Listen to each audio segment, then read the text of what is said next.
Welcome to the Talk Sox podcast. I'm Alex, and as always, I'm joined by Maddie. How's it going? Well, happy belated Mother's Day. I mean, by the time anyone listening to this hears this, it'll be Tuesday. But Yeah, if you've hit waited up this mom. long, then that's on you. And now you know why you don't get the birthday presents you want to get.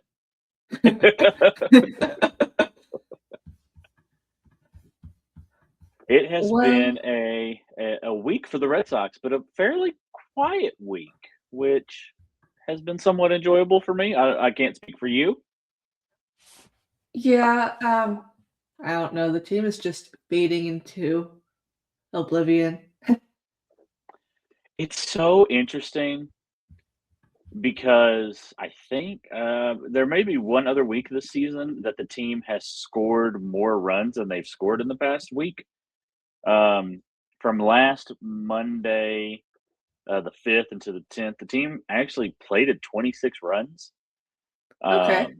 They only gave up 19. Okay. Last week was a 4-2 week, potentially 5-2 or potentially 4-3, depending on how that rainout was going to go. And we'll talk about that here in a little bit. Um, but I felt like this past week was the most complete week of Red Sox baseball we've seen this season. Yeah. Yeah. Yeah. And that's not saying much. That's a Yeah. low bar. A bar Yeah. laying on the ground is pretty easy to clear. But Um, Yeah, I mean the wins were great, but I mean the losses. I've just been dwelling on the losses. I know. I mean, mm, just I was looking at their home stats, and they have a 68 WRC plus at home, which is yeah, last. yeah. Um, 623 OPS, which is ranked 29th in the league. A .104 ISO, again ranked last, and 9 home runs, which is last. So what you're saying, Maddie, is when they play at home, they're not very good. Yeah, and it's so frustrating because I mean, well, any home stadium is supposed to provide an advantage, but Fenway Park has just I mean, it's known for its uniqueness and they need to take advantage of that, but they aren't. Yeah, I don't know. You hear so many different things. We're both pretty tuned into the different media and things like that.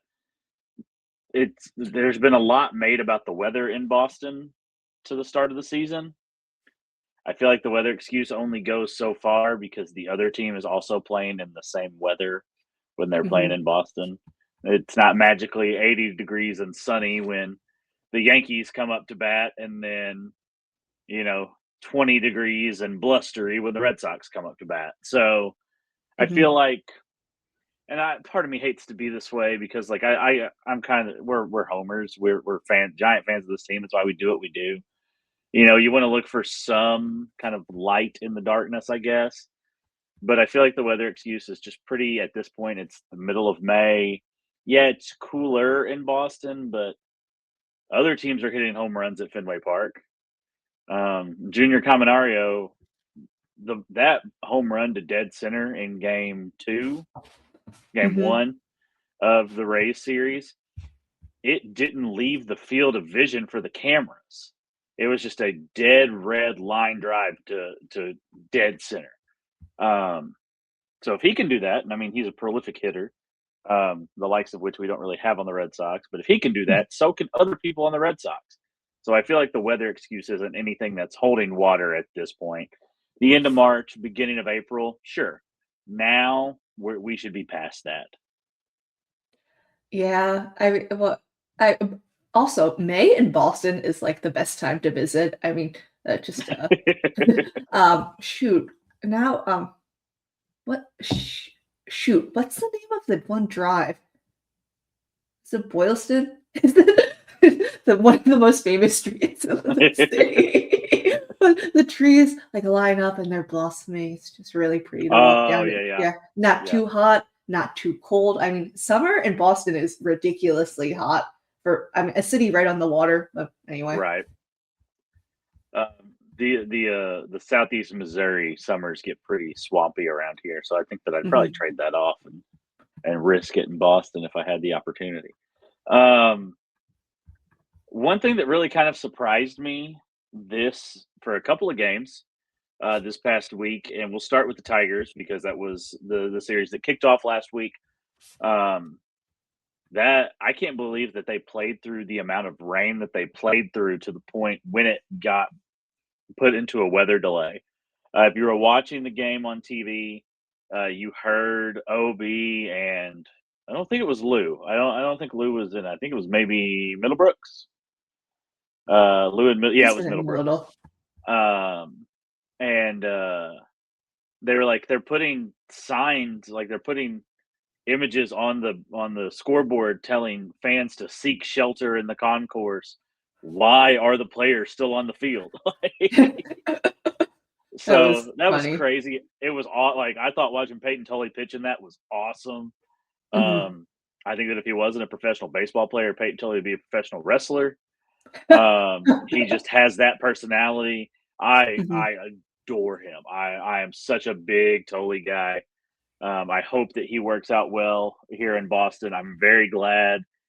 As much as I wanted them to trade for Ketel Marte, I'm very glad that they ended up not trading for him. And if they had, I would hope that it wouldn't be um, Peyton Tully. He is a breath of fresh air, and so is Connolly Early. They're best friends and they're Mhm. great, but they're Tully just has an energy about him. And when he was coming off the mound there right before the Red Sox came out to bat to take two pitches to bat in the top of the seventh, I think, and he was joking with the umpire.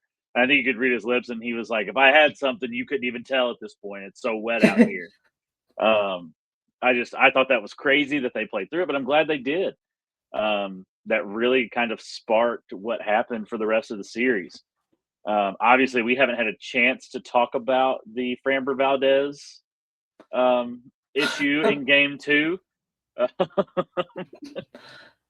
Well, He looked terrible.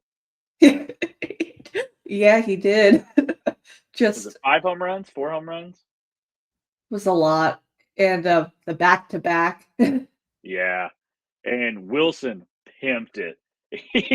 Yeah, yeah. It Willier didn't really because I was watching that game with my wife, and as soon as Wilson swung, you could tell, and he pimped it real good. And then after Framber hit Trevor, I was like, I want to see Willier's reaction to the home run to see if he pimped it too, and he really didn't. He watched it for a second, but he took off. Um, I just think it's so funny that you hit Trevor Story. He was probably going to strike out on an outside slider, like I'd hit somebody else. He didn't want to hit Wilson the next. Well, he wasn't going to get Wilson again. I don't. Hinch wouldn't have let him stay in that game, even if that Mhm. hadn't have happened. But you obviously don't want to hit Contreras because he'll fight you. So maybe he picked White Bread Story as the Like sacrificial lamb. Texas boy, yeah. Yeah, I did love Story's comments afterwards. He called it weak. Chad Mhm. Tracy called it weak. It's very telling that AJ Hinch couldn't defend it. Yeah, yeah. But Well, hey, like that fastball just got away from me, man. That like it happens. I I just wanted to agree. throw that pitch. I had warmed it up so much.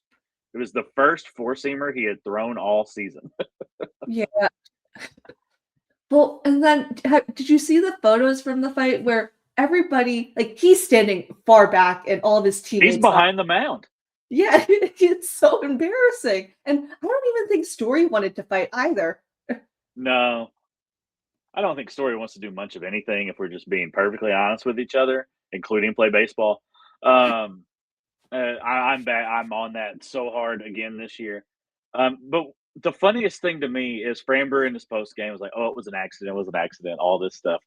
If you watch the video when Story gets hit, you see the home plate umpire call the umps in before Story starts talking to him. Mhm. And neither one of us are John Boy fans really at all. But the lip reading for this was really funny because Contreras is in the dugout yelling, "You gotta toss him! You gotta toss him!" But the ump call is going to call the umps in when Trevor starts talking to the ump. Um, and then the grouping, as much as you call it, it's not a fight. The grouping happens of the two teams, and for some reason, the bullpens still just run in. I think that's the funniest tradition in baseball to me. If they were really going to go at it, you just fight in center field. Just meet in the middle. You got two fights on the field.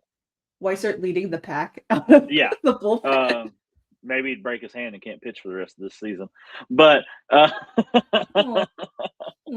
but if you watch when the ump finally goes back and tosses Framber, Framber goes and then walks away. He nodded yes. He's so toxic. His market should have been incredible this offseason. It's obvious why it wasn't. You hit your catcher last year. That was the other thing. If you haven't heard the Middlebrooks breakdown of it, so after he hits Trevor and they're kind of jawing back and forth, or Framber hides, but Trevor's going at a couple people, and Middlebrooks is like, oh, you throw at him because you got lit up back to back. What are you going to do? Cross up your catcher next? That was funny. Have you heard the Detroit call of it? No, I haven't. They, I forget their names off the top of my head. Their play-by-play guy is super recognized. He's very, very good. But their color guy was essentially like, I don't understand why Trevor Story's upset. He obviously didn't throw at him. There's nothing in his body language that says that he threw at him. And then they were essentially doing the same question that John Boy did. It was like, well, how can the Red Sox get him thrown out of a game?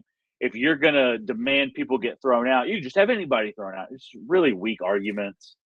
Mm-hmm. I thought it was really dumb. It was obvious that Framber threw at him intentionally because he had just been lit up. Wilyer was able to see pitch grips. That has been, thanks to Eric Hosmer, that's been pretty much confirmed. Mm-hmm. We've talked about that a handful of times in our writers chat. Mm-hmm. I think I noticed it sometime last month. Wilyer will do the arms when he's getting pitches. Yeah. And I think it's happened multiple times. He's really, really good at it.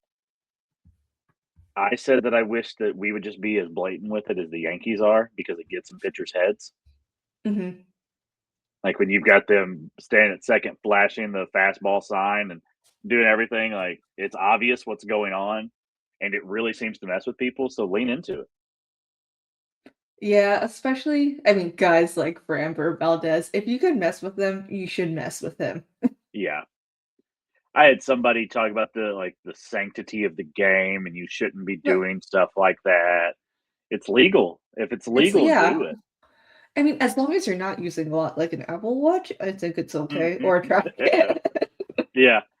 You're not banging trash cans down the tunnel. That going back and watching highlights of that season, it's so obvious what was going on. Mm-hmm. And now that you know, but you've even got pitchers that hear something, they kind of look around like, what was that? And it's so crazy to go back and watch that and watch those highlights, especially. And we've talked about this book on here a lot. Winning Fixes Everything by Evan Drellich is just incredible. We talked about it on the post Alex Cora episode where it really kind of changes your opinion on him because you see a different side of Alex that you really don't get to see. But man, reading that book and then going back and watching those clips, it's just like, it's obvious to us now sitting here in 2025, 2026. But man, it should have been obvious back then too. It was so loud. Yeah, if you're on second and your pitcher, whether they're a starter, reliever, closer, whatever, isn't hiding their grip well enough, that's legal. There was some speculation that part of the reason why the Red Sox were struggling so much offensively this season was because the third and first base coaches have been forced into the coaching boxes this year, and that Huddy and Flores were really good at picking up on those pitch grips too. That's kind of been refuted in the last couple of weeks, but I think there's some traction to that.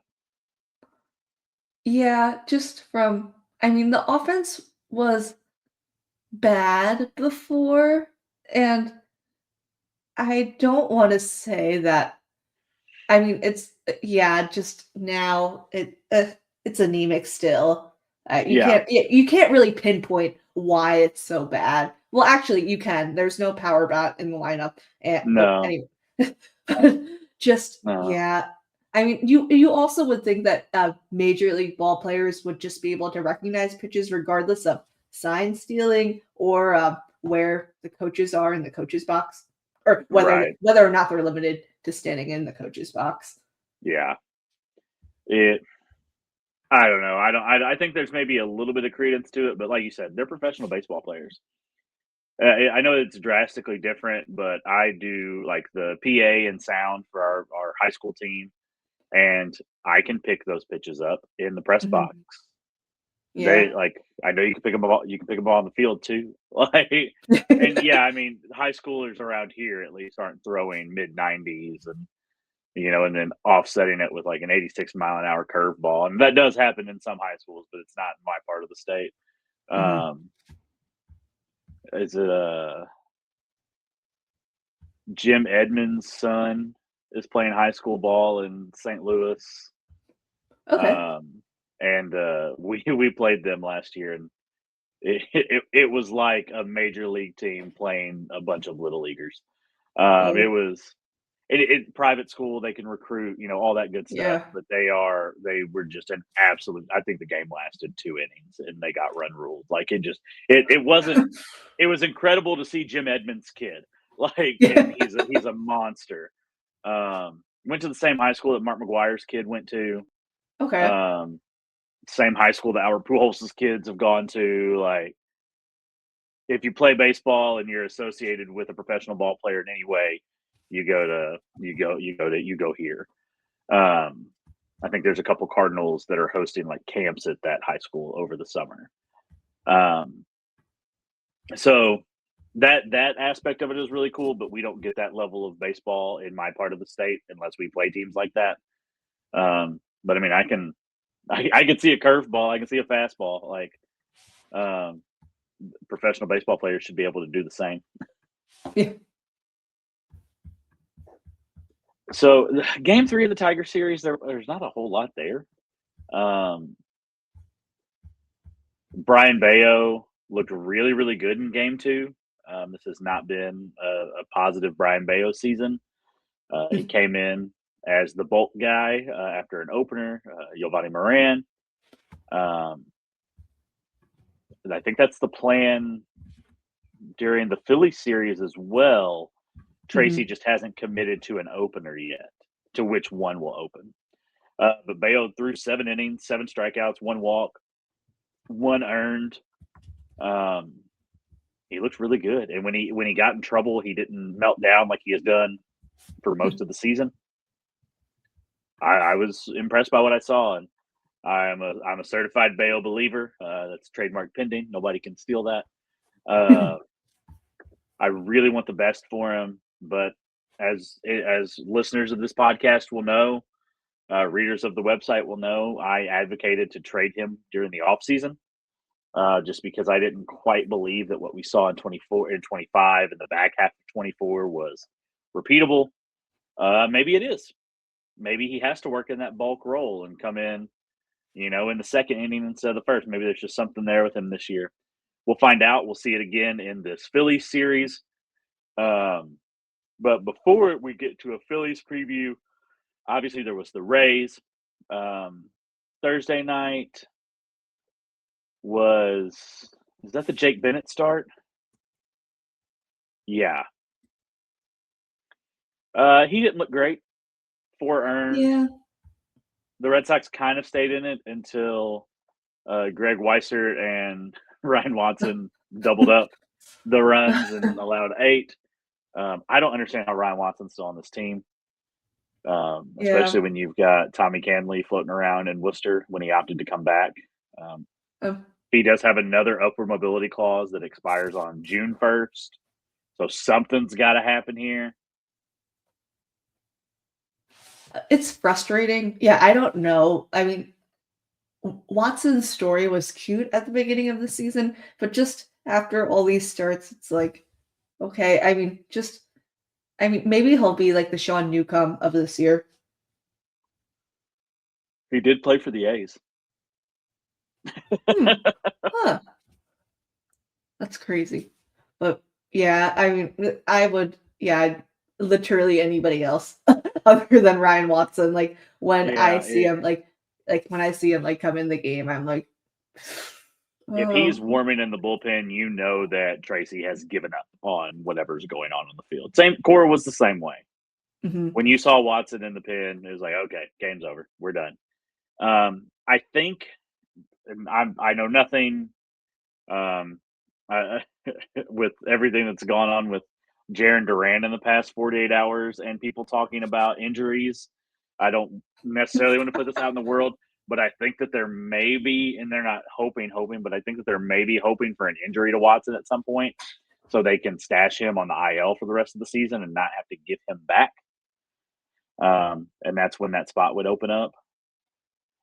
Um, that I like I said, I know nothing. That's just if I can read the tea leaves a little bit, that wouldn't surprise me. Yeah, but especially with yeah Breslow, yeah, just the way he operates. Because he's Yeah, Breslow's type. He yeah, big extension, big guy. Um, but I wonder if the pitchers are just too similar. I've had that thought before, and we've talked about it a little bit on here.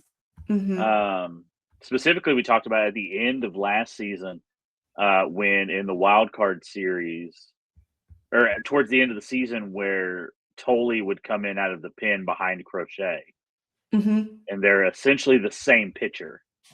So that didn't make a lot of sense, and you would see Tolley kind of get knocked around for it. So I think that's a really good, like a good thought for what's maybe going on with the bullpen right now. And Slayton obviously gives them a different look now that he's back. Hmm. But yeah, Watson is very similar to a lot of other guys on this team. And that's also why I think the Marana Bayo thing worked because they both are two very different pitchers with different arsenals, but Yes. the change kind of uh, disoriented the Rays. Hmm.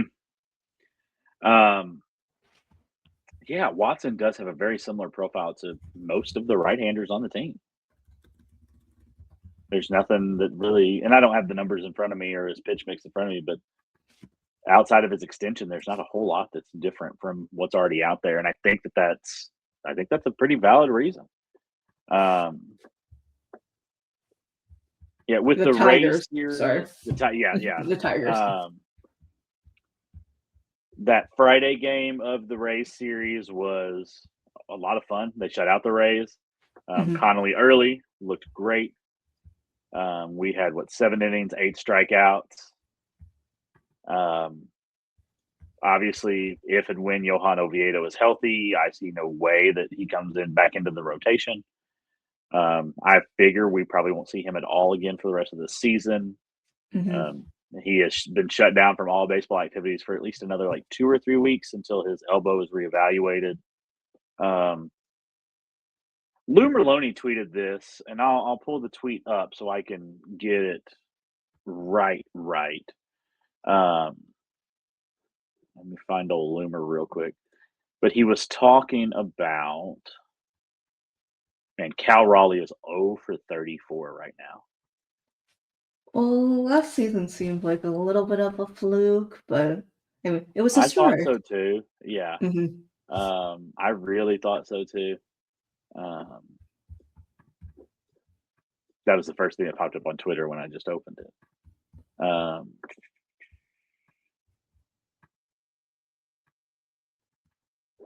Okay.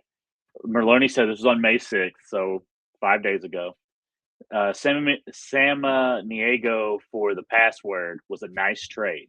Just think of Oviedo as a throw in. Yeah, I don't hate that. yeah. I Samaniego.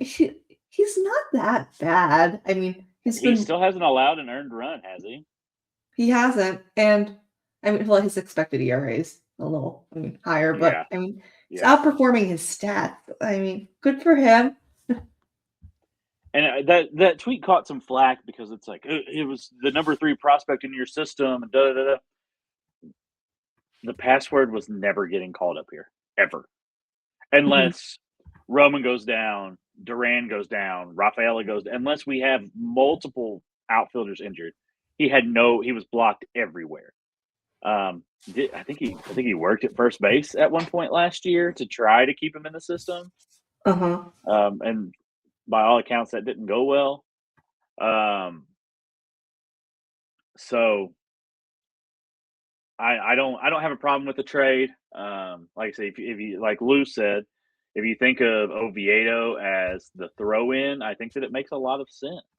You took a flyer on him instead of taking a flyer on San Diego.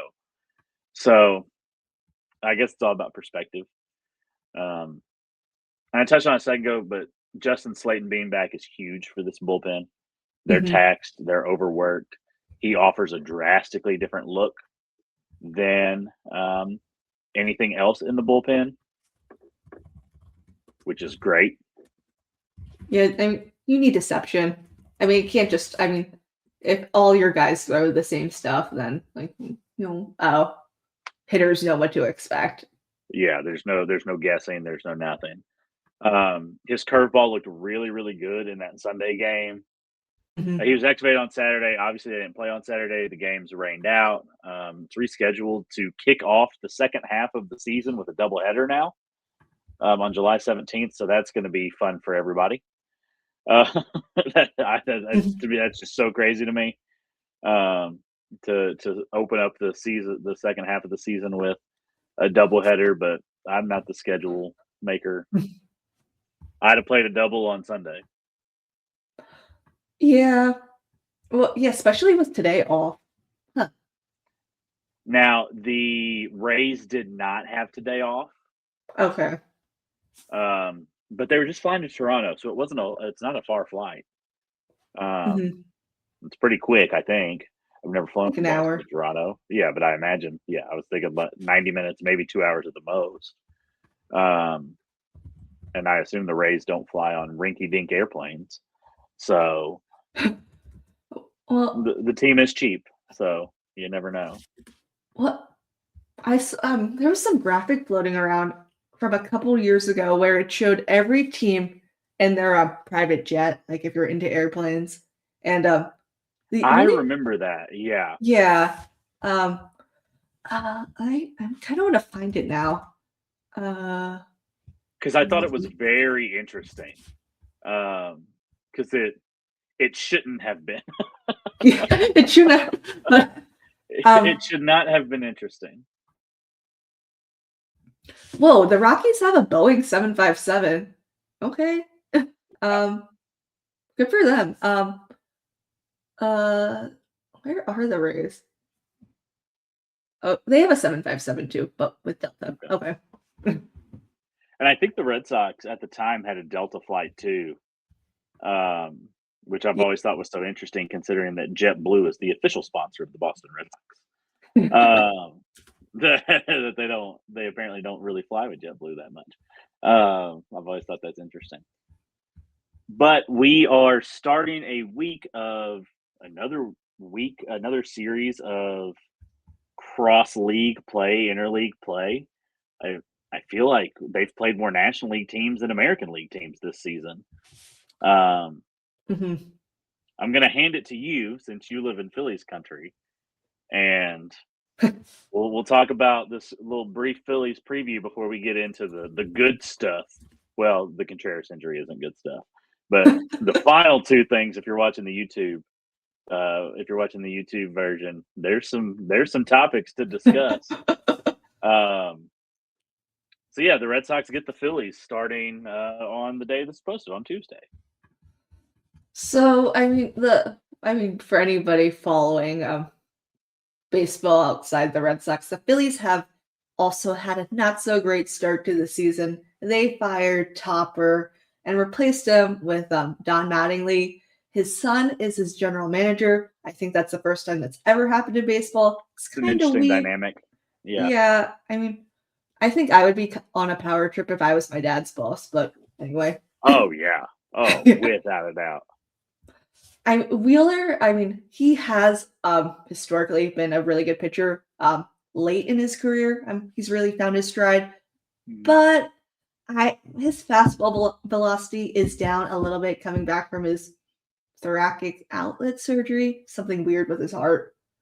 Yes, So, that's yeah, right. Yeah. where like he had his rib removed and then like he kept it, but anyway. Um Oh yeah. Yeah. I forgot about that. Yeah. That's odd. then Andrew Painter, who has not been good this year. He's been really bad actually. It's an Just over 5 ERA, I think. yeah, I his fastball, I mean, the velocity's back up, but the shape isn't really there post Tommy John surgery. Mhm. I think he could be a that game could be a win. And Lazardo, I mean, I wrote about his pitch tipping a couple weeks ago, and Mhm. if there are guys like Willie on base, I think they can get to him. Okay, that's good to know. Yeah, and yeah, he has a really predictable arsenal. He only throws like 4 pitches, and his Mhm. sweeper is his put away pitch. So if he's tipping one, you can use process of elimination to get to him. And they did Yeah. do that last year with that was when they scored like 6 runs on 2 hits and that Romy grand slam. Oh yeah. Yeah, I was at that game. That was Oh, fun. really? Yeah, I bet. Yeah, just Um, and looking back at the video, you can see like Massa like kind of jumping up when I love that it's Masa. Yeah, I love that it's Masa. like good for him. But Yeah. yeah, and then they played the Braves, which Ugh, yeah. That we don't have to talk about the Braves. Um, well, it's the stupid rivalry weekend. I mean, makes them or forces them to play the Braves twice this year, which I think is super yeah, unfair. and I like I well, I won't say I get it because I think it's dumb. Excuse me, that the Braves are our rival. Hmm. Just because we used to be the Boston Braves. Hmm. I get it. I understand what they're doing. It's lazy. I get if you don't want to give another Yankees series. I understand that, but I mean, you could like. I'll tell you that the animosity from Cardinals fans to the Red Sox is more palpable than Braves fans to the Red Sox.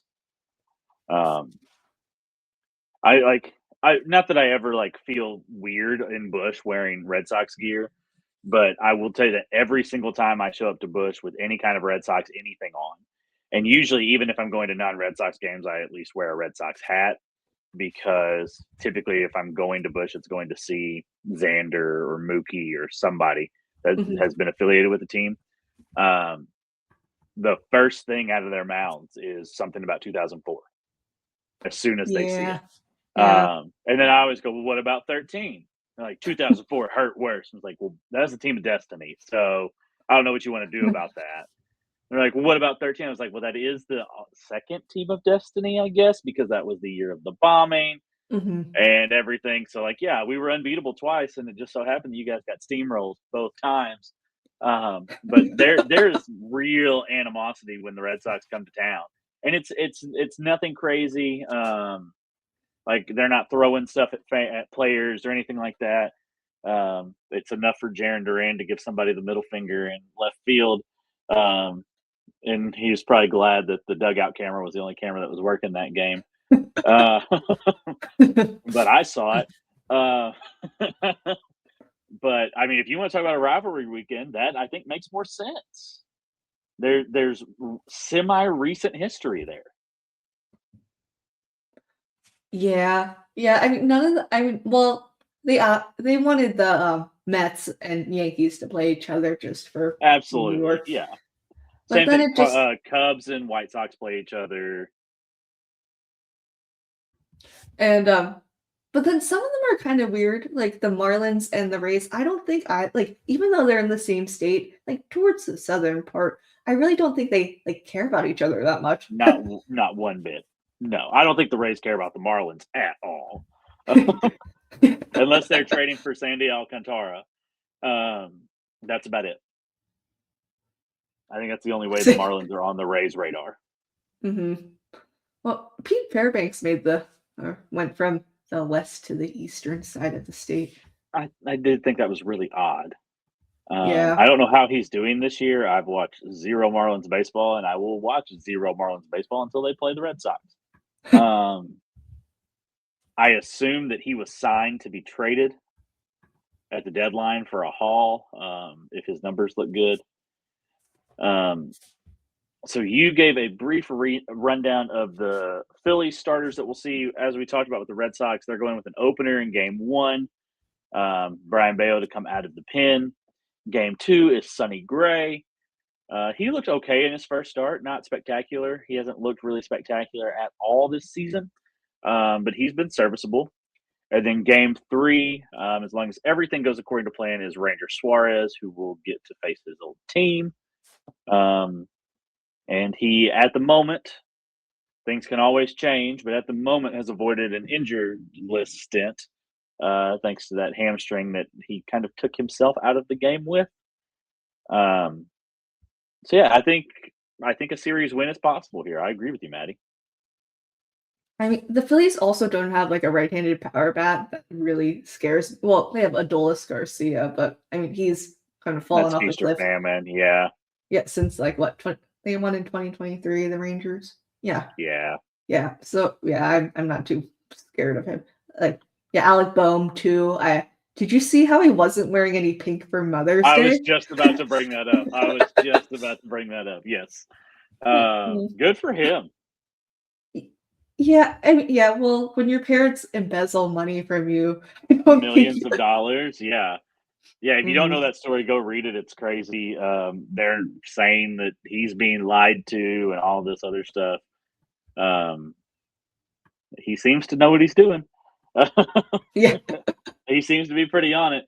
And I know that if I was making that much money, that I would probably be pretty in tune with what was happening to it as well. Especially if I looked at my bank account and noticed that I was missing $5 million. So, okay, there's a little conspiracy theory about this. He started dating this woman who's like an analyst with some betting company, and apparently she flagged that his assets were managed by his parents, and that's what kind of like started all this. Like through an LLC, right? Yeah, Like through they an set up an LLC. LLC. Yeah. And she said it's kind of weird that, your parents are in charge of this, like you should be, and like you should have your own accountants and stuff. And like that just spiraled into the lawsuit. Interesting. I hadn't heard that. I know there's a couple really good pieces on The Athletic about it that I need Mhm. to spend some time reading. My school year ends in 2 days, so I'll have time to do that come Thursday. So the one maybe super negative thing from the Rays series is that Wilson Contreras got hit on the hand on Sunday, finished the at bat, but then didn't come out in the top of the next inning. Is that correct? I wasn't able to watch the game. It started right around the time that my wife and family and I and my parents and my grandmother all went out for lunch for Mother's Day. So I wasn't able to watch the start of the game. So I didn't see it.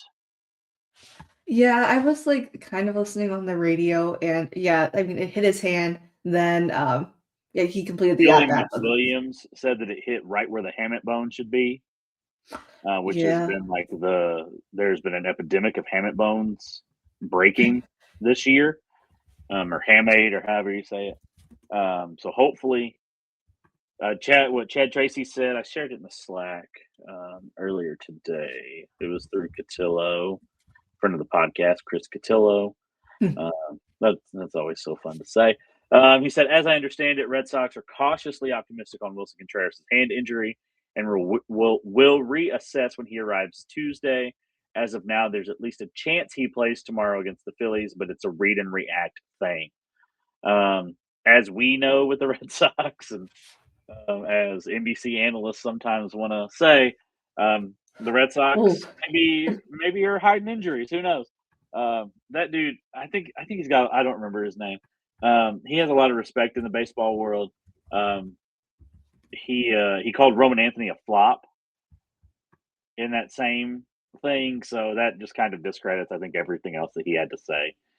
Um, Roman's 21 and hasn't played a full season yet. There's no way that you can call him a flop at this point. I think that was taken out of context though. It was something like where like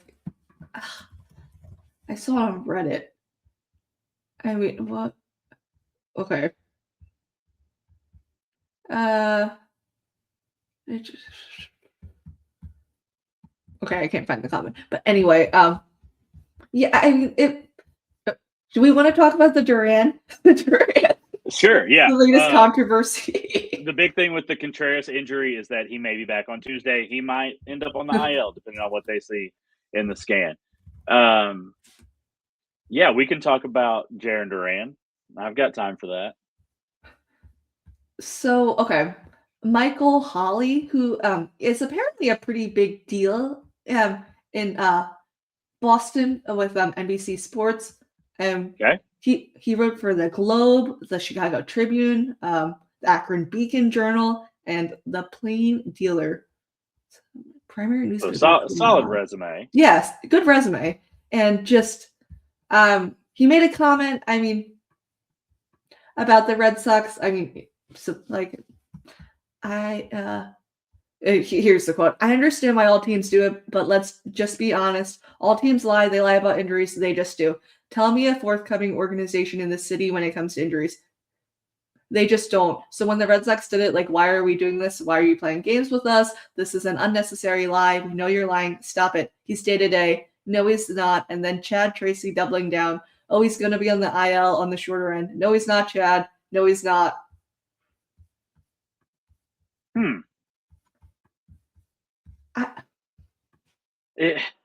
It's kind of the gamesmanship of professional sports, is you don't necessarily tip your hand, and it doesn't do.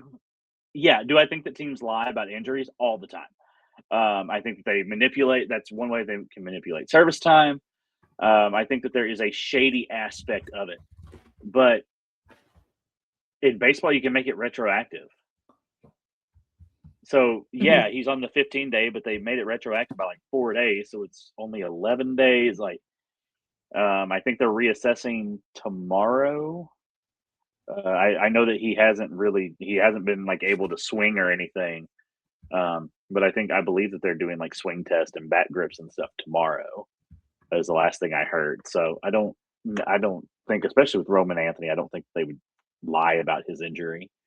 I think if there was an injury that was maybe overblown, it was the back injury after he went out partying the night before the Yankees series when they got the brakes beat off him. Well, some people have a selective memory. Yeah. But, so Duran enters into all of this because it was on his IG story. Yeah. Where he said essentially like they just let anybody on NBC now with like a clown emoji. And then 12 hours later, after the Sunday game, his IG was gone. Exists no more. Is it like deleted for good, or just like deactivated? I haven't gone to look. Let me. I don't get on IG very much. Let me look up real quick.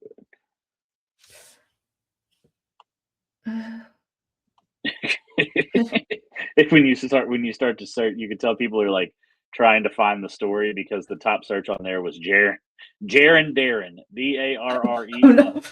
It's always the incorrect spelling in the search bar. Let's see. There is what appears to be a very old account of his that has posts from like 2014 that's still up, but his current account you can't even search for it at the moment. Okay.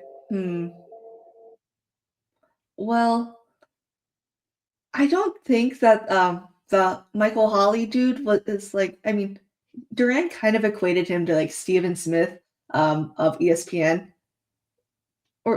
kind like yeah, Okay. I get it kind of like which I mean, There must be a common thread between them that well, oh Durant no, might have attached himself to. no, well, we're not gonna go down that route. I mean, it wasn't like an egregious hot take though. Like I mean, like you said, I mean, it happens. Like I mean, all sports teams do it. And I mean, I also unfollowed Durant after he started promoting like the Jesus One merchandise. Yeah. Like, I mean, what did Jesus win? Like the Powerball? Come on. I mean, Mike Trout like I saw Mike Trout wearing it in an interview too. Like, Yeah. why? Yeah. I've seen Why? that. I think my take's probably right though. Uh,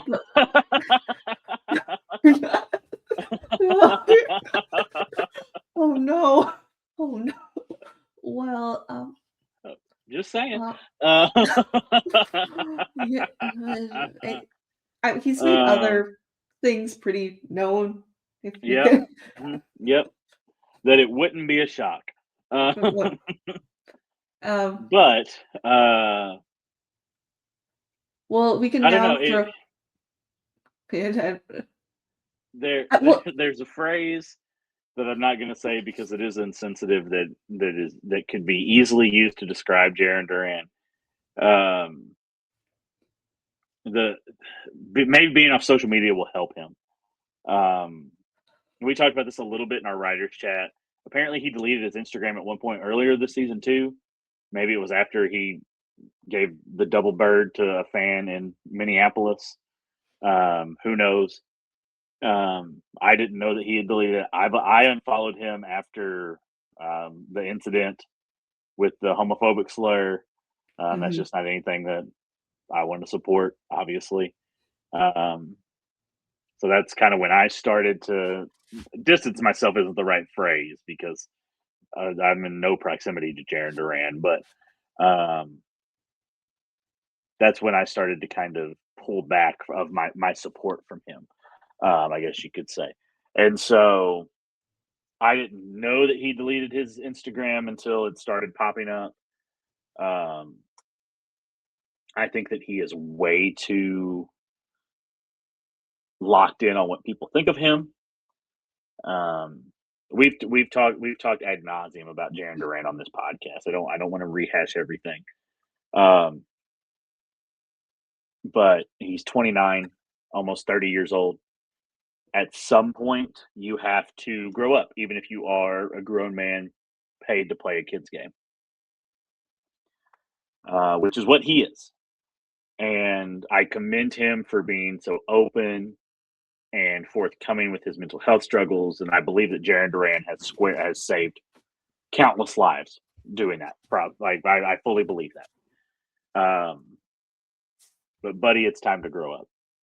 And the middle fingers in St. Louis, the double middle fingers that were caught on camera in Minneapolis, um, not addressing the media and waving them off with the back of his hand after Alex Cora was fired and kind of hanging Roman Anthony out to dry. If you want to hear a scathing takedown of that, go listen to Chris Cotillo's podcast with Sean McAdam, the Fenway Rundown, because Sean was in the clubhouse and asked the question of Jaron. And Sean did not hold back. You got to dig back about 2 weeks to find the episode now, but that is probably Sean. If you've ever listened or read anything that Sean has ever done, he's very even keeled. He is an old school baseball journalist, and I love Sean. I think he's great. I have never heard him as fired up as he was talking about that situation. It's well worth the listen. I can't even tell you the episode number or name. I listened to it after it came out just because I was absorbing all the Alex Cora stuff that I could. And Sean took him down, and I think Sean has very little respect for who Jaron Duran is as a person at this point. And I'm not trying to put words in Sean's mouth, but that's the vibe you get if you listen to that.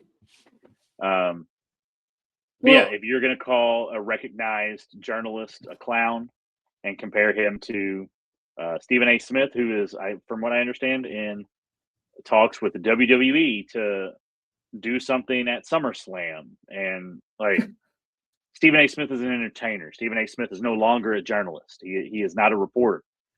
He is in the entertainment side of ESPN now, as far as I'm concerned. I Mhm, haven't respected a Stephen A. Smith take in years, which is crazy considering that he was Allen Iverson's guy in Philadelphia. Um, mhm. he's fallen a long, long way. Um, yeah, maybe delete your Instagram and stay off social media for a while, Jaron. That Well, I I think every time Jared like finds himself in some type of controversy, which is quite often, unfortunately, it's like he runs from accountability. Like if he just kept the story up, I don't think this would have blown up into like a big no, story. And same with the Minnesota incident, where like I think the proof is in the pudding. Where like it sounds like he lied about the fan who was yeah. harassing him. Like just own up to it and move on, okay? And if I that's who you are, like like I'm a big wrestling guy. Play heel, be the mhm, bad guy, lean into it. yeah. But man, Like I always joke about saying I miss like toxic baseball players, but I mean the toxic guys were like they owned up to it. They yeah, played into that character. Manny Ramirez. Mhm. um shoot. Now I can't George Brett. Yeah, Yeah. I one of my favorite. I don't know if I've told this story on here. It was after Manny wound up with the Dodgers. They came to St. Louis, and my best friend and I were at a game. Manny's out, just being Manny out in the outfield. I don't remember who hit the ball for the Cardinals, but Manny made a play at the wall, and we were sitting like 2 or 3 rows past the wall, and you can see Manny trap it on the wall. Like, so it's a home run because it hits the yellow. You could see Manny trap it on the wall, and he turns around and waves his glove, and they call the guy out, and Manny turns around and blows a kiss to the Cardinal fans and waves at them and just jogs back into the dugout.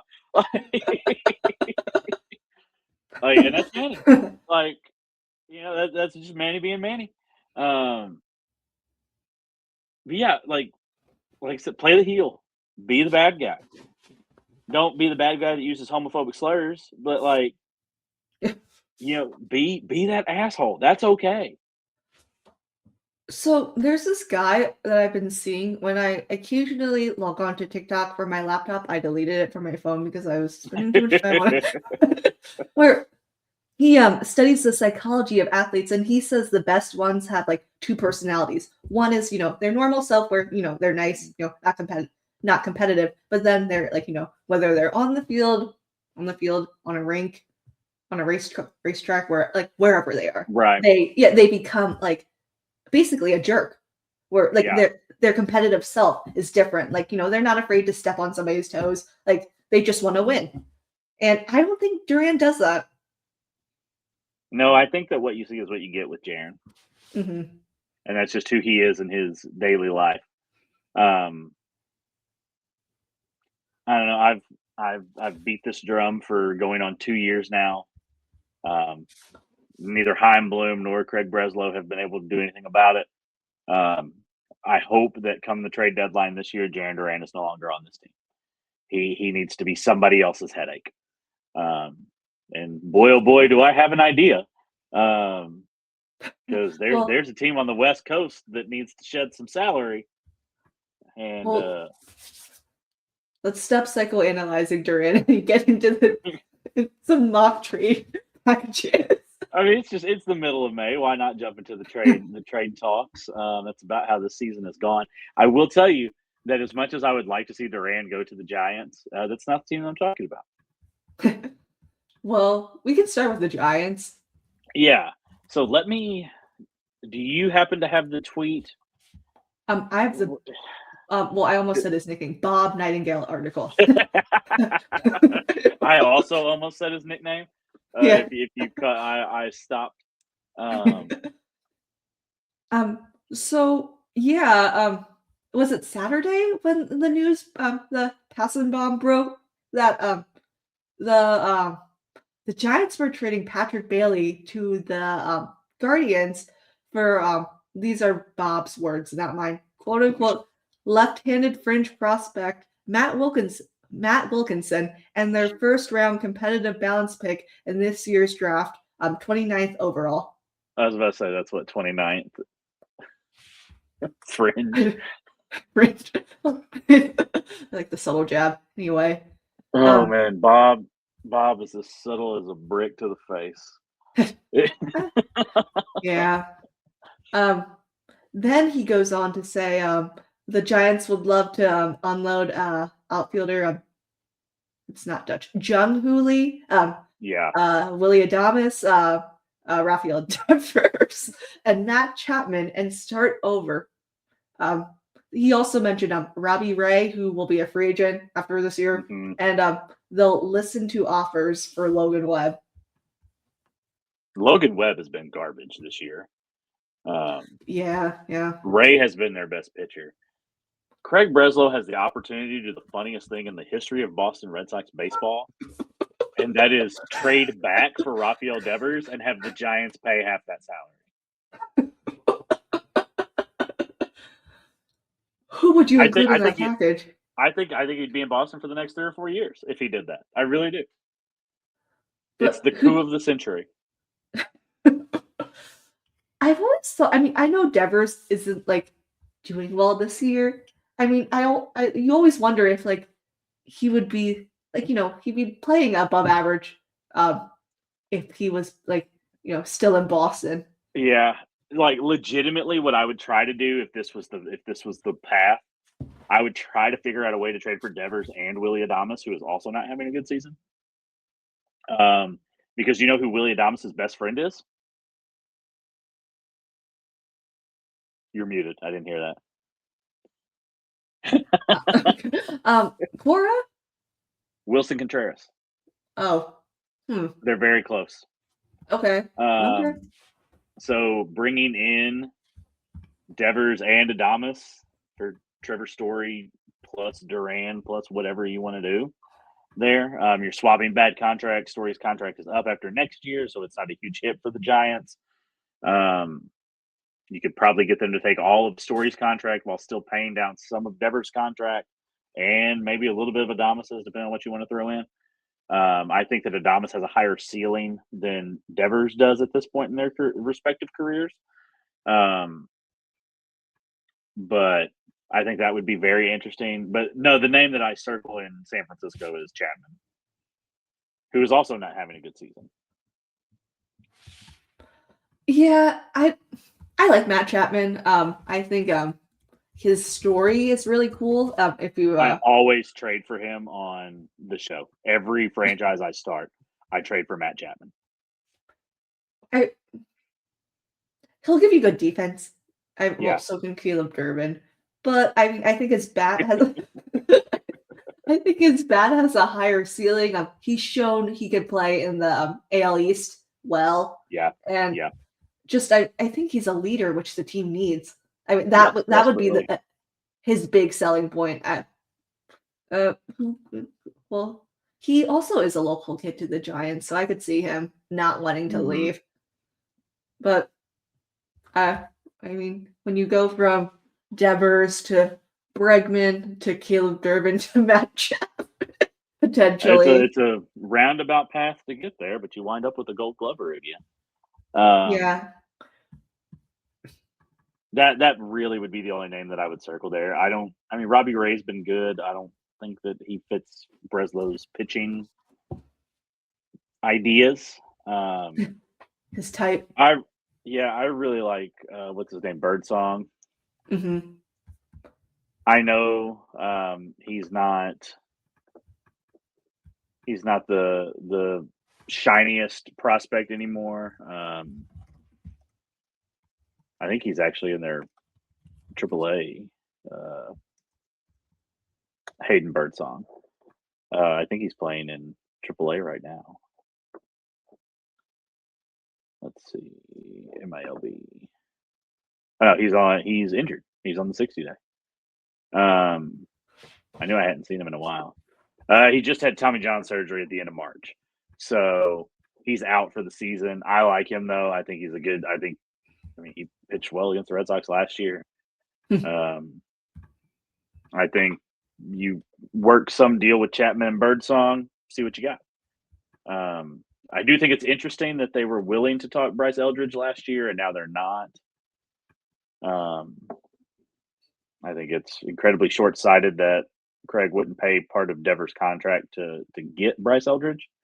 But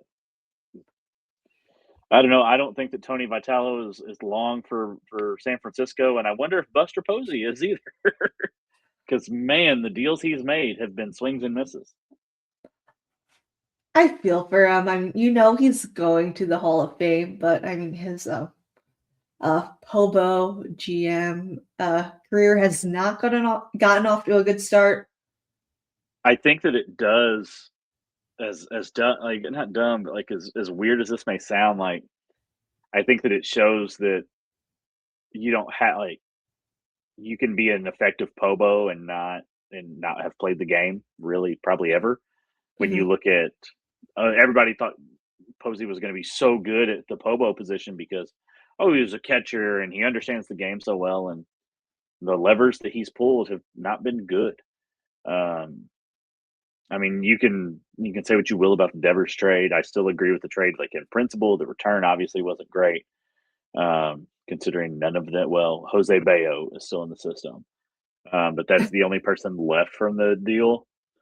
And obviously, the Dustin May trade is super apt.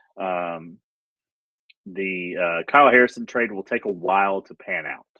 We won't be able to grade that trade for a while. While at the moment it looks like a coup by the Brewers, so Caleb Durbin's been phenomenal on defense, and his bat seems to be waking up a little bit.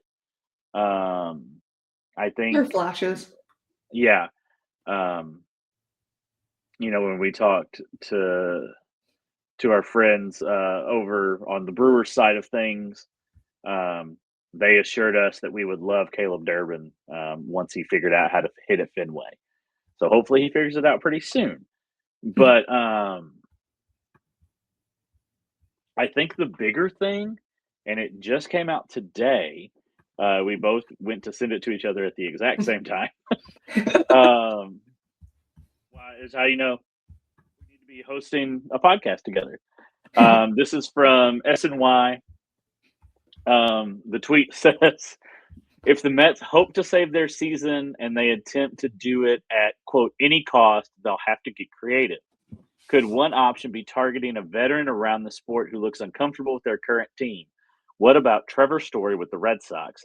SNY's Chelsea Janes explores the hypothetical situation. So we want to be clear that there's no legs to this being an actual thing. This is just a reporter from New York spitballing. But in the 6 hours since I sent it to you, it has taken off like crazy, which makes me wonder if there are some legs to this. She said Trevor Story is struggling even as he is vocally frustrated with Red Sox management. Could the Mets pair a deal for him and his contract while grabbing an outfielder from Boston's log-standing logjam? Says that sounds like throwing good money after bad. It might be, but if the whole season is going to be bad money anyway, might as well see if a fresh start for a player with a strong track record can help revive him and the Mets at once. I think the bigger thing there is a package deal with him, and you have to assume Jarren Duran, who was kind of targeted, not ever officially targeted by the Mets during the offseason, but it seemed like the Mets had kind of circled Jarren Duran as a potential target during the offseason. So there's at least some precursory interest there already. If you could package Trevor Story with that and get his money off the books, I think it's an interesting conversation. I don't have the Mets lineup or their farm system in front of me, I but got you. okay. One thing I want to say before we get to that, though, is Tyler Milliken, who's great. He'll never listen to this, but congratulations on going full time with Section 10 and Baseball is Dead and leaving 98.5 the Sports Hub. Milliken is a great guy, a great follow. All the congratulations in the world to him. He tweeted 5 hours ago, where does Trevor Story rank among qualified hitters? At the moment, there are 177 total qualified hitters in Major League Baseball. At WRC Plus, Trevor Story is 174th. In expected WOBA, he is 176th. In FWAR, he is 172nd. In OPS, he is 174th. In batting average, he is 159th. In OBP, he is 175th. In slug, he's 167th. And in OPS, he is 174th. So Trevor Story is bad. It's not what you want to see. And last year, when we were ready to DFA him in the middle of May, before he turned his season around at the end of May into June, his numbers were better than they are now. Well, Father Time isn't on his side either. Yeah. Um, So if we're putting let's say it's Trevor Story, Jarren Duran, and insert X AA player into the trade. Who just at a glance, who are you identifying on the Mets as a potential return? I personally like their one prospect, Chris Suero. He is a catcher, left fielder, first base, hybrid. He hits the ball hard. I also have his scouting report on Baseball America. It says Suero is a natural high energy leader who is bilingual and adept at building relationships with his pitchers. I mean, that sentence right there, I think, it's a huge sell. I mean, you lost that type of guy in the clubhouse with Alex Cora. I think there's a strong. I was talking with the fan next to me at the Orioles game a couple weeks ago, and he commented. It was also some like Gen Zer with the broccoli haircut, but anyway, and he had a vape too. Don't worry. he commented like the Red Sox have a lot of Latin American players, and I said, yeah, they do compared to like the average team, and I like it. And baseball is a global sport. It's not just limited to the U.S. And I mean, a guy who can speak two languages does a lot for the clubhouse. I mean, we saw that with Alex Bregman. He's not from Latin America, but I'm still good for him. It's bilingual. It's from New Mexico. It's close enough. I mean, would you? What do you think of Jonah Tong? It has not been a good season. Yeah. Even at AAA. I know when he got called up last year, he put together a pretty solid little run at the end of the season. It's not been great. Was it Syracuse? Is that their AAA? Yeah. It's not been great at Syracuse this year. But he's got the body and the profile of a Craig Breslow, Andrew Bailey ideal candidate. If they're willing to talk Jonah Tong, I would be willing to listen if I were Craig. Are we talking about the same Jonah Tong? Am I confused? They've got two pitching prospects. Are you? Okay, I was going to say Tong is the guy who throws from the really high angle, and he's skinnier. Okay, yeah, I'm confusing him with McLean. Yes. Who is? There's no way they're talking McLean. He's part of their no, yeah, staff now. Yeah, he's like yes, that's what I was thinking of. Yeah. Okay, so yeah, Wong's got that funky, that Tim Lincecum. Yeah. Delivery. Yes, that's Tom. Yes. So yeah, I think they would need to target one of the position players in their system. But I mean, I also don't trust Breslow's assessment of hitters so far. I mean, it depends. I mean, he's whiffed on some pitchers too recently. But anyway, So I think the Mets thing is interesting. I think for Story it makes sense. And we'll wrap it up here because we're already over an hour. I think that for Jarren Duran, you've got to circle back to the Padres. AJ Preller is like a dog with a bone. He's not going to give up. And he has targeted Duran for now, 2 seasons, 3 seasons? I think that it's it makes sense that he will target Durant again come this trade deadline. And boy, oh boy, do I think Fernando Tatis Jr. is now in play. Has he still not hit a home run? He has not. His numbers are down across the board. His Savant page actually looks better than the numbers are. His expecteds are where you would want them to be. He's hitting a ton of line drives. Okay. But with the Padres, you've got new ownership coming in who's probably going to be looking to shed salary. Mm-hmm. You've got Preller who is in love with Duran. Last season, and I've joked about Tatis for a couple of years, never really thinking that it was in play. I think because he started off so slow, I think he's in play. And I think that he could be the name that is the easiest to move for them. And it does one of a few things. Obviously, you're not bringing him in to play right field over Wilyer Abreu. You're not bringing him in to play left field or center. He has spent time on the dirt. He can play second base, and it's maybe not the prettiest second base in the world, but he's a former shortstop who was converted to the outfield, who can adapt to second base, and I think with enough time would be not a Gold Glover, but a good second baseman. It would let Marcelo shift to short, his natural position, and then you've got Durbin at third, whatever that situation may be. But and Tatis has had his issues, clubhouse issues. He had the steroid suspension. He's had the motorcycle incidents. Like there's been some things. Tatis is not a clean player by any means. Like he's not. He's going to come with a little bit of baggage and a little bit of headache. He's not homophobic though. Correct. Yes, that's very true.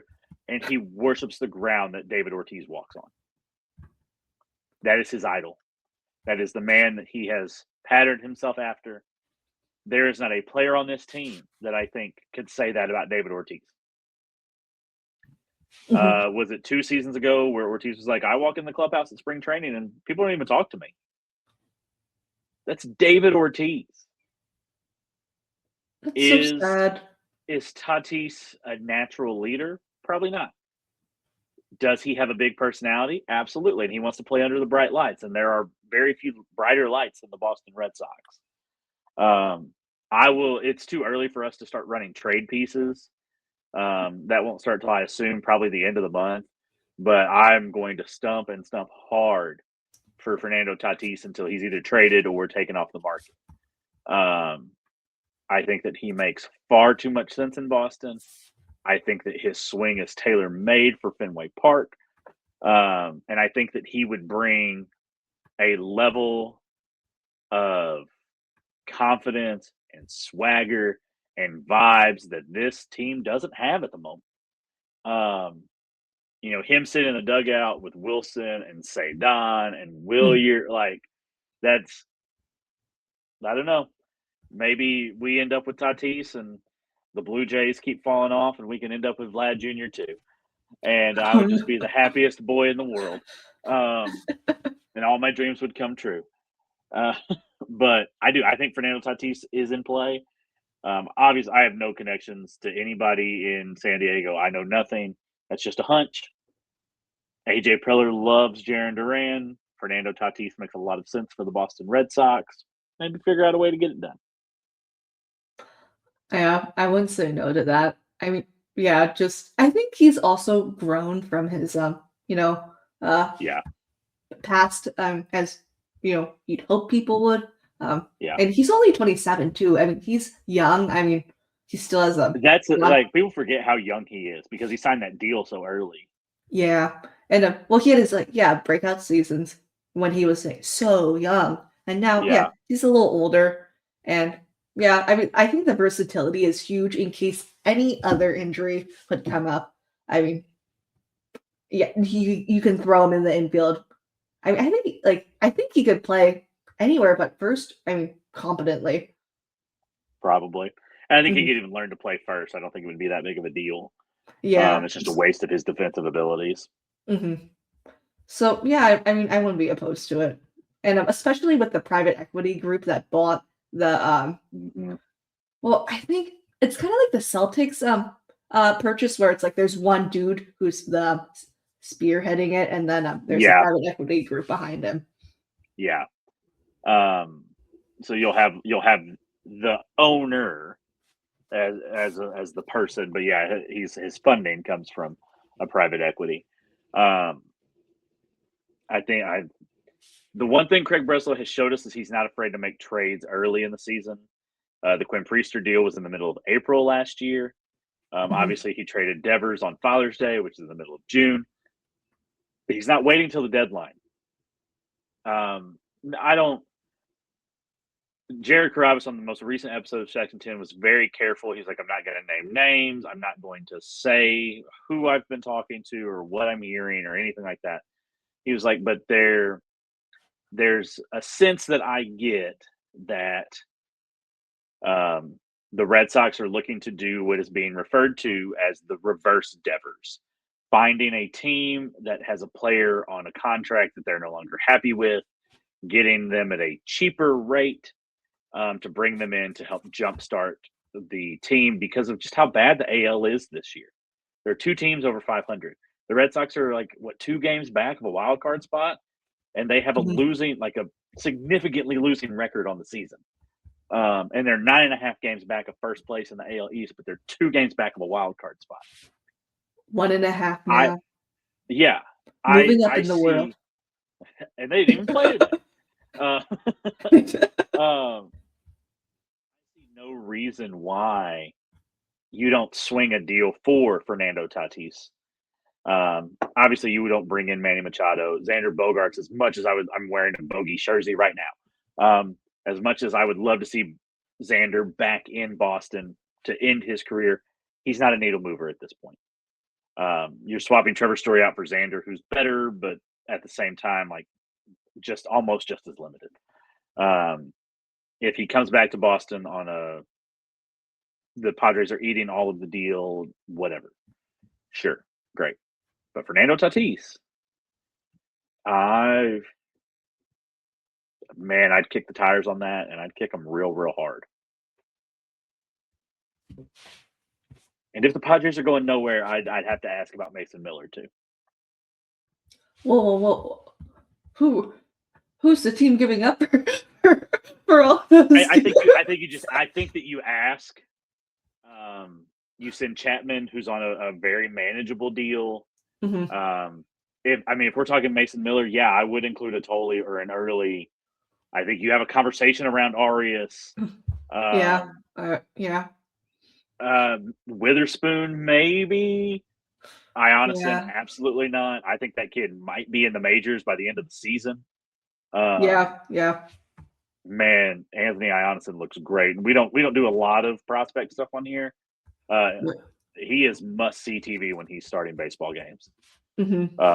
So if you haven't, because he's with the Sea Dogs now, if you haven't watched any of his starts at all this season, find out when his next start for the Sea Dogs is. And even if it's up against a Red Sox game, I'd maybe watch the first 4 or 5 innings of the Sea Dogs over a Red Sox game just to see Ionison pitch. He is that good.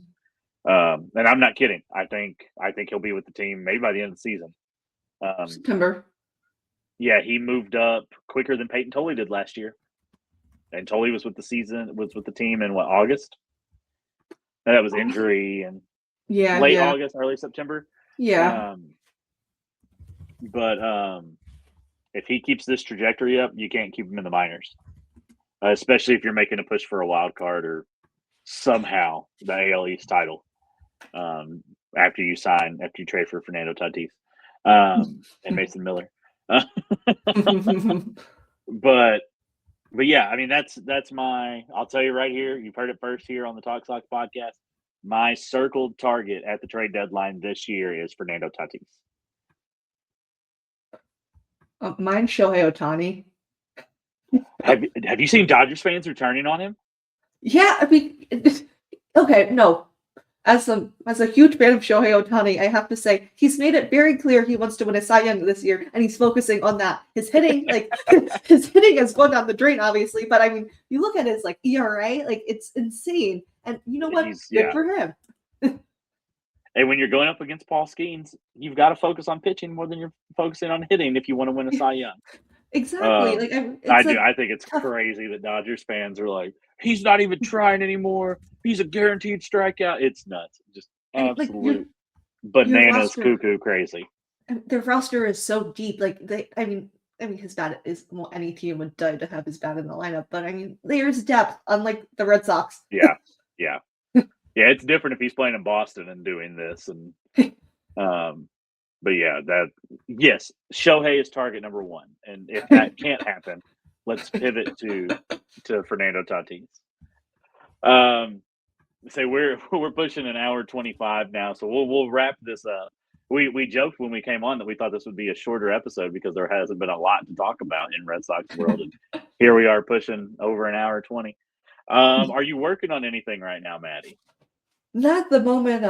I saw you picked up the Abreu piece earlier this afternoon. Yes, I am. I wrote it. It's been submitted. I haven't checked since I submitted it to see if it's been edited yet. Let's find out together. It has not. So it'll come out in the next couple of days. But it is highlighting obviously Willier's success against left-handed pitchers, which has just been absolutely incredible. He is demolishing the baseball against lefties, even if he's not hitting home runs. He's getting on base and putting himself in scoring position. And I dive into his batting stance changes and to kind of explain why his success against lefties is the way that it is. And then I'll write about old Isaiah Kiner-Falefa at some point this week and why he probably no longer needs to be on the team. So you can look forward to those.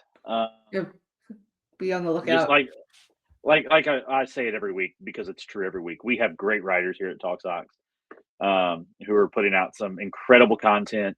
I don't think that we've shouted out our very own Nick John. You may have seen it in the feed. The podcast feed is hosting a minor league podcast. I think he's on episode 4 or something like that now, 4 or 5. It's a great listen. Nick I think he has season tickets to the Woo Sox, and has some press access there now. And it's just he is my go-to guy for Red Sox. Anything Red Sox minor leagues at this point. And Nick's great. So give the minor league episodes a listen. They are well worth your time. Nick's incredibly knowledgeable, and then he's got quite a few minor league pieces out on the website right now too. So check in. Like I said, we've got a ton of good stuff coming out every day, and we're constantly growing and making a name for ourselves in the Red Sox universe. And we're excited you're a part of it. So this has been the Talk Sox podcast, and we will catch you guys next week. Thanks for listening.